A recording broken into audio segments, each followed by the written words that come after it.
ফেসবুকে লিখেছিলেন, আজ প্রোগ্রামে যাব, সবাইকে দাওয়াত রইল। সেই পোস্টের 24 ঘন্টা না পেরোতেই মর্মান্তিক সড়ক দুর্ঘটনায় প্রাণ গেল জনপ্রিয় বাউল শিল্পী পেহেলি বৈরবীর।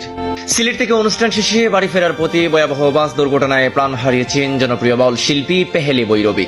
জানা গেছে, গতকাল 6 আগস্ট নিজের ফেসবুক পেজে একটি পোস্ট দিয়ে পেহেলি বৈরবী জানিয়েছিলেন তিনি সিলেটের রামপাশা বৈরাগী বাজারের হযরত সাপাল শাহ মাজারে একটি অনুষ্ঠানে গান পরিবেশন করতে যাচ্ছেন।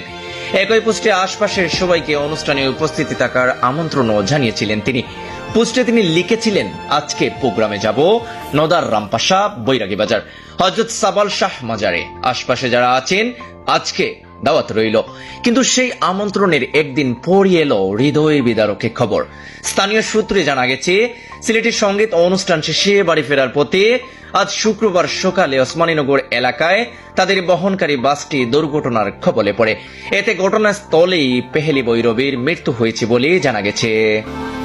অল্প সময়ের মধ্যেই নিজের কণ্ঠ ও গায়কি দিয়ে শ্রোতাদের হৃদয়ে জায়গা করে নিয়েছিলেন এই তরুণ বাউল শিল্পী। মাত্র একদিন আগে সামাজিক যোগাযোগ মাধ্যমে অনুষ্ঠান নিয়ে দেয়া তার পোস্ট এখন যেন স্মৃতির পাতায় পরিণত হয়েছে। পেহেলি বৈরবীর আকস্মিক মৃত্যুতে সঙ্গীতাঙ্গন, সহশিল্পী, ভক্ত ও অনুরাগীদের মধ্যে নেমে এসেছে শোকের ছায়া। সামাজিক যোগাযোগ মাধ্যমে অনেকেই তার মৃত্যুতে গভীর শোক প্রকাশ করছেন এবং মরহুমার আত্মার মাগফিরাত কামনা করছেন। একদিন আগে ছিল গানের দাওয়াত, আর একদিন পরই এলো মৃত্যুর সংবাদ। পেহেলি বৈরবীর এই অকাল প্রয়াণে শোক স্তব্ধ তার ভক্ত